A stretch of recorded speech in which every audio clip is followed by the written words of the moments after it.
Well, I often say that we will share research and we will quote experts here at Growing Bolder. But the one thing that always flips the switch for individuals, the one thing that actually inspires lifestyle change is the relatable, the believable examples of someone like us. And that's pretty much what Growing Bolder has specialized in over the years, finding these ordinary people who are living extraordinary lives and then sharing their stories with you. And of course, once we find them, share their story and inspire others to pursue their passions and make changes in their own lives. The first question is always, okay, what do I do? How exactly can I gain strength and improve my balance? How can I prevent falls and increase my flexibility? How can I maintain my independence, prevent or slow cognitive decline? Which is why I'm grateful to have worked with Dr. Cody Sipe over the years. Dr. Sipe not only understands the science and conducts the research, he translates it into programs that anybody can understand and benefit from. In fact, for over 30 years now, he's worked with older adults. And he's not done it to build bikini bodies and six-pack abs, but to build functional fitness, the kind of fitness that actually supports aging in place and independence, the kind of fitness that leads to active longevity. Cody is a professor and exercise physiologist. He's certified in lifestyle medicine. He is the co-founder of the Functional Aging Institute and well known for his evidence-based exercise strategies for improving functional fitness in all older adults. He's the author of multiple books, including his latest, which is called Quick Functional Exercises for Seniors, 50 Exercises to Optimize Your Health. So let's find out more as we welcome Dr. Cody Sipe. Cody, how you doing today? Doing well. How are you doing? I'm doing great. I appreciate your time. I know how busy you are. And in the introduction of your book, you say, gone are the days when we can use age as an excuse to watch life from the front porch. And I know you and I both agree that, watching life from the front porch is not necessarily a bad thing, but we do know that so much more is possible now. What are you seeing? What are you hearing, from your perspective, as an academic? Well, I'll tell you what, we see the stories like you guys put out all the time of amazing individuals who are kind of bucking the odds and defying stereotypes of what we typically look for when it comes to growing older. And case studies are great and they're very inspiring, but ultimately, for me, I've got to look back at the research and say, well, what does the research really support? Are these people really outliers? Are they freaks? Do they have genetics that nobody else has? And so when you go back and look at the totality of research, what you see is this is for everybody, that these things are possible for pretty much anyone to achieve and at any stage of their life. And so these case studies, these amazing testimonials that you guys are sharing are just indicative of what is possible if we truly lived an active lifestyle, if we truly embodied the Growing Bolder message, right? If we truly believed and the potential that we all have with aging instead of focusing on the problems that we often look at with aging, that really the sky's the limit. And the research really confirms that. Well, thank you for that, because I need to hear that. I always feel compelled to offer a disclaimer when I talk to people to say there are no guarantees. This doesn't mean because he or she was able to do this that you will, but these are ordinary people. These are not, as you say, Cody, genetic super freaks. They're not outliers. And, one of the things I really like about your book is that it is written for anyone. It's written for everyone.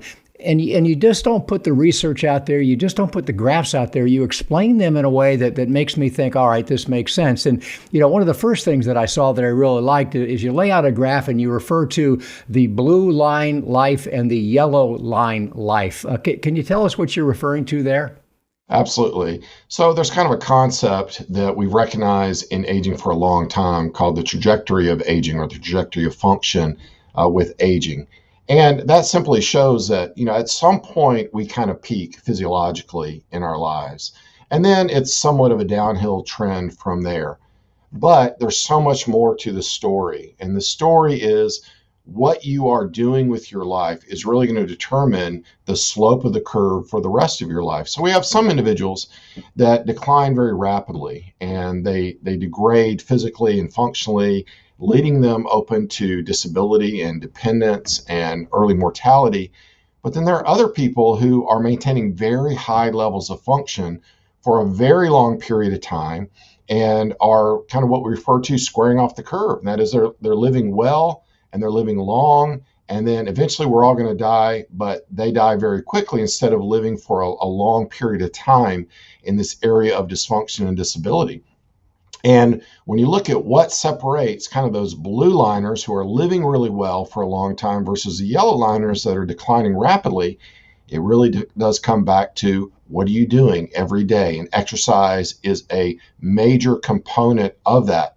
And as we've seen in even like the Blue Zone studies, that longevity and function is not just related to formal exercise, but just what are you doing every day of your life? So as you would agree, like you don't have to be an elite exerciser to achieve so many of the benefits. In fact, in many cultures, they're not exercising at all, but they really are because they're working very hard, very physically, and doing things that most people give up in their 60s, 70s, and 80s, and even beyond. So the potential that we all have, and this is what I try to really impress upon people. So I've done a lot of work with fitness professionals and teaching them how to work with older adults. And so I'm relaying messages that they are then trying to relay to potential members or clients. And I say, look, the best thing you can do is to show them, regardless of their current trajectory, they can change it. Like you can intervene and you can go from this very steep trajectory. You can bump up your function and level off your line for the rest of your life. And that's really what's critical. And we're hearing this, folks, from a world-renowned researcher who has seen the studies, conducted the studies, and knows it to be true. But Cody, I'm guessing you have to get a little bit frustrated, as I do, because you are one voice. Growing Bolder is one voice. There's a lot of us out there. There's a chorus of our voices now, but yet, we have to overcome the chorus of culture as a whole. And I honestly believe that you really can't change the trajectory of your aging, as you say, unless you believe that more is possible. How do we get people to believe it, to actually buy into the fact, to change their mindset about what's possible? Well, you're exactly right. The mindset is everything. And we look at the research even on that from Dr. Becca Levy, looking at how you view your aging experience really dictates how well you age, and that positive mindset can make a huge difference.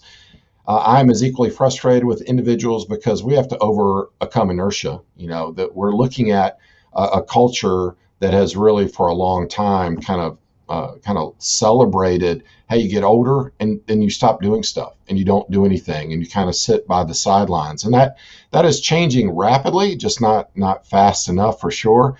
But what you guys are doing at Growing Bolder and showing what is possible with everyday people, and that's what I love about a lot of the stories that you share, is individuals that weren't elite athletes earlier, they didn't get into exercise until their 50s or their 60s or sometimes later, and experience the amazing results and now believe in it in order to carry them forward.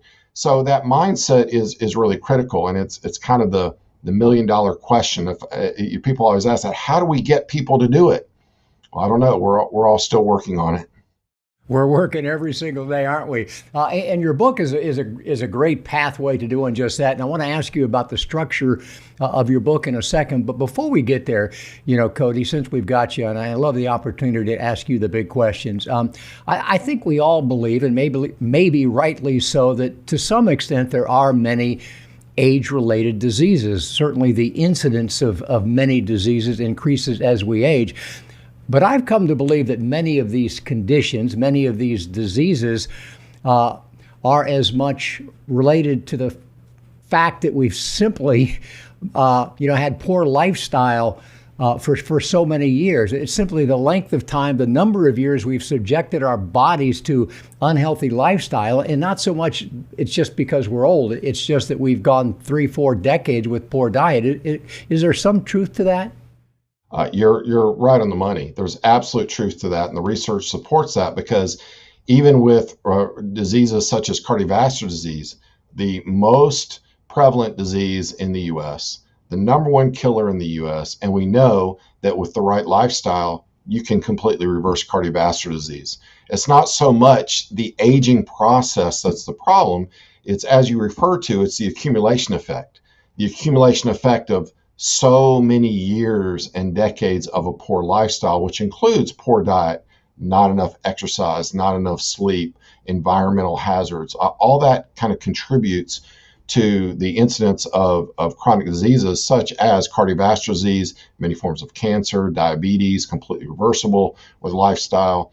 And so people, I think, don't understand how powerful it is because we've all bought in to this kind of medical approach that, all right, you've got this condition now. We can't really cure it. All we can do is treat you and make you a customer for the next 30 years of your life. So the book is called Quick Functional Exercises for Seniors. And I guess maybe the first question is, how do you define functional exercises? I know you're a co-founder of the Functional Aging Institute. What are functional exercises? What is functional strength? Good. That's a great question, and something that I address in the book as well, because it's important for people to understand that any movement is definitely beneficial. And I'm a supporter of, look, you need to do something. So something is always better than nothing. But what we find is that there are certain types of exercises that translate well to your ability to do the stuff in life that you like to do, that you want to do, that you want to keep on doing for a long period of time. So function is the translation of kind of what you're doing from an exercise standpoint into the benefits that you're seeing every single day. So any exercise can be functional depending on who you are. For example, we might say, all right, if we sit down in a chair and we do a very simple arm curl for my bicep strength, most people say, well, that's not really a huge functional exercise. That's like, what does that really translate to? Well, for you and I, we have adequate strength. So, having a stronger bicep or a bigger bicep doesn't mean too much. But if somebody lacks strength in their bicep, so they're struggling to do daily things like carry their groceries or lift their milk up onto a shelf, then strengthening that muscle in that very simple way would be functional. But in general, there are exercises that have a better translation over into daily activities of living, as well as occupational, sports activities, recreational activities. So when we talk about functional, those are the types of things that we want to focus on, which ends up being a mix of different types of exercises rather than just one thing. Coming out of the pandemic, it's changed so much. I think everybody realizes we've got to make changes in our lifestyle. We want to exercise. Unfortunately, many older adults either can't afford to go to the gym, they don't want to go to the gym, they don't want to leave their home. A book like this, this is a guidebook that almost anybody can use at home to achieve functional fitness, right? It is. And I did not want to limit the approach in the book to you have to go to a gym, because we know that from a percentage perspective, very few older adults actually go to a gym. Now, we wish it was more, for sure, but we know so many more are exercising on their own and at home, and they want to be able to do stuff that's more convenient. They don't want to have to travel somewhere. So this book is written really so anybody, whether you go to a gym or not, could do these exercises and get a lot of value and benefit out of them.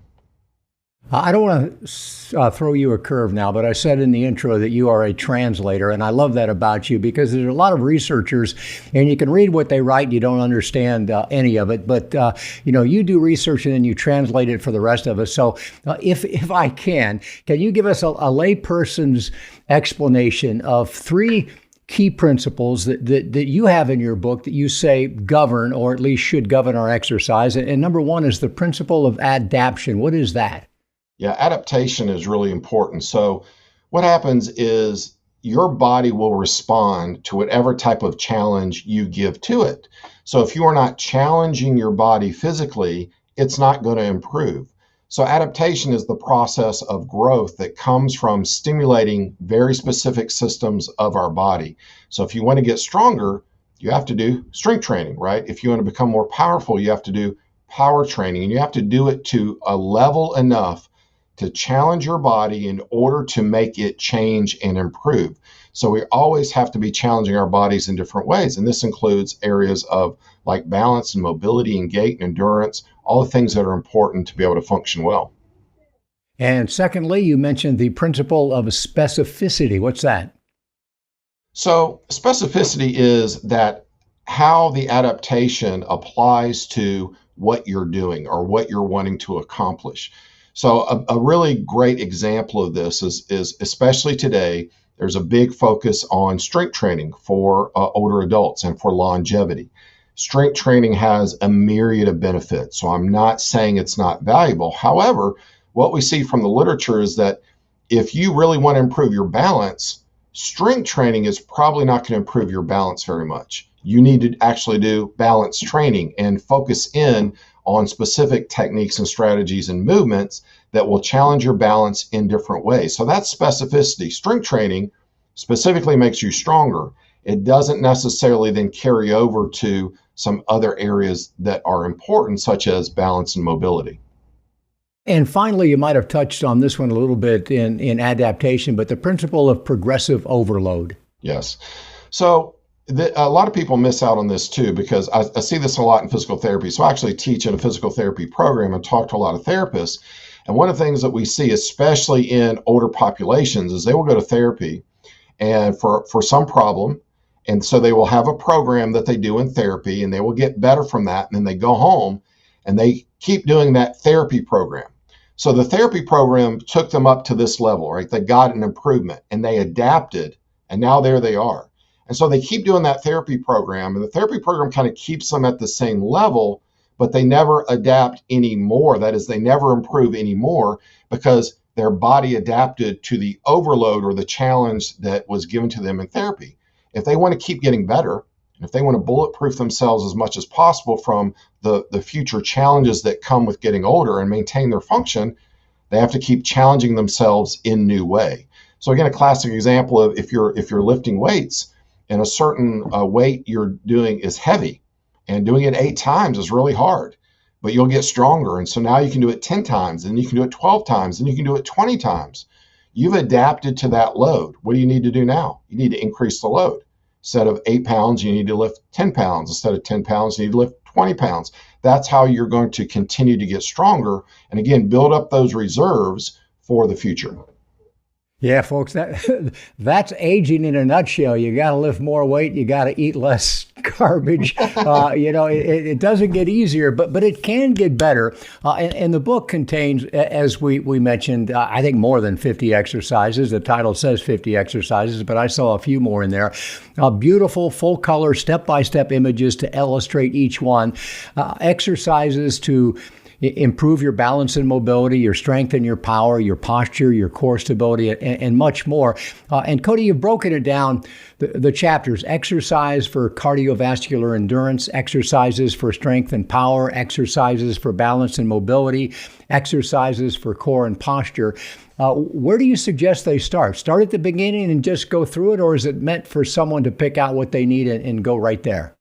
Well, ideally, my experience in teaching, tens of thousands of people over a long period of time, I never want to just give people a fish. I always want to teach them how to fish. And I feel like that's so beneficial. So while you could go in and say, all right, I'm currently doing some things, or I've got a very specific goal, I'm going to skip over to the balance chapter. That's what I want to focus on. And I want to pick out some balance exercises to do, and you can do that. But if you really want to get the most out of it, you really need to start at the beginning, because it builds the rationale and the reason for why you need to do not just balance training, but all of the different types of exercises, incorporate those into your program. Now, if just you only have, like, I'm only going to do 5 minutes or 10 minutes, that's all I'm doing, I hate exercise, then just go to those chapters, pick out what you need. But ultimately, reading through the whole thing, getting the big picture view, so then you can determine, wow, I didn't realize I need to do some more strength training. Or I always thought power training was something that just, high elite athletes do. I didn't realize it was so beneficial for my function as I get older. So it helps open your eyes to some of those areas that you might not be aware of right now. How much do we need to do? Because, you read a lot about this, 30 minutes a day, 15 minutes a week. Everybody's got a different threshold that they say we need to engage in. Vigorous exercise, not vigorous exercise, walking, not walking. What do you recommend in general? What's your prescription, to help us age in a functional way? Yeah, that's a great question. Most of the recommendations that you see are based on either minimum or kind of maximum. And what we know is that there's a dose response to exercise. The more you put into it, the more time and energy and effort you give, the more robust of a program you engage in, the better your results are probably going to be. So a lot of people look at it and go, okay, that's great, but what's the minimum? What's the minimum that I need, to do? And it depends on where you are in your life, what your level of function is, and what your goals are. If you are on the lower end of function and you're already struggling with doing some things in your life, you probably need to be more aggressive and more robust in your program than somebody that has maintained a high level of physical ability for a long time, who isn't experiencing any problems and is really just kind of looking to maintain. So it does depend on kind of what your situation is. What we know is, even from the strength training perspective, if people literally just did 2 days per week, less than 30 minutes a session, very simple routine, they will get benefits from that. Will it be optimal for you as an individual? Maybe not, right? So those are general recommendations, and you've got to look at kind of where you are to determine how much time and effort and energy you really need to put in.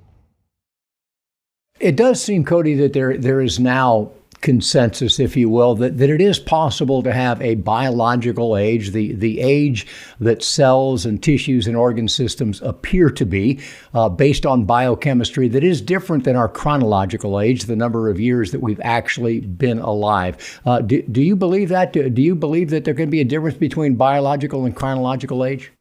Yes, definitely. And from experience and working with so many older adults, and I'm sure you've seen this, you espouse this with a lot of your case studies and examples that you're using. There are people that are in their 80s who, when you do even cross-sectional samples of their musculature, you see their muscle looks pretty much like a 40-year-old, versus a sedentary person whose muscle looks like a typical 80-year-old. And that is, there are hallmarks of this aging process that show degradation and deterioration that we have identified and we can recognize. And so when you look at people that are active, they're athletic, they're fit, they're engaged in exercise on a regular basis, they physiologically will appear 20 to even 30 years younger than their peers. So there is definitely a valid assessment of biological versus chronological age. And I will add to that this concept of functional age, because this plays into that as well, is how well are you performing? How well are you functioning? And we work with a lot of 70 and 80-year-olds who are functioning better than most people 20, 30 years younger than them. One thing I did not mention about you in the introduction is that you are, in fact, one of the top experts on cognitive fitness as well, and neuroplasticity, which is the notion that, old brains can, in fact, develop new neural pathways. Talk a little bit, if you will, Dr. Sipe, about the connection between physical activity, mental novelty, if you will, and neuroplasticity. Yeah, absolutely. This is very important because the cognitive health is really one of the top concerns that older adults have in survey after survey. And we know that the prevalence of Alzheimer's disease is increasing. It's increasing faster than the older population is growing. So there's a lot of attention on cognitive health. And what a lot of people do not fully understand or appreciate is the link between your physical health, your physical capabilities, and your cognitive health and your cognitive capabilities. So when you are engaged in physical exercise, even if it's the most basic cardiovascular or strength training program, you are actually stimulating your brain physiologically in good ways, and you're setting the stage for the development of new brain cells. Okay, and so when we look at what most people are doing, they're doing mental activities such as brain games or doing Sudoku and crossword puzzles and those sorts of things. Those definitely have a benefit for improving very specific parameters of brain function, but it's not doing everything it needs to really help you build, kind of like you said, those new blood vessels, those new brain cells, those new connections in your brain. So ultimately, a key aspect of maintaining your cognitive fitness and function as you age is moving physically. And the more you can move physically, the better. And even beyond that, if you move in ways that are more challenging from a coordination or a motor control standpoint, then that's going to be even better for your brain. So, for example, I will often throw out to my students, I was like, okay, what is the best type of dance to stimulate your brain and to really improve cognitive health and fitness? And of course, they throw out all sorts of different dances. And the answer that I give them is, well, it's all of them and none of them, because the dance that's going to be most effective is the one you don't know, right? It's the movement pattern that you don't know. If you already know how to do a certain, step pattern and choreography, it's no longer challenging to your brain. So trying to couple the movement with the brain being involved is really the key to maximizing cognitive performance. Well, we appreciate your willingness to talk about all this because, Alzheimer's and related dementias is the conversation that nobody wants to have, because the bad news is there is no cure.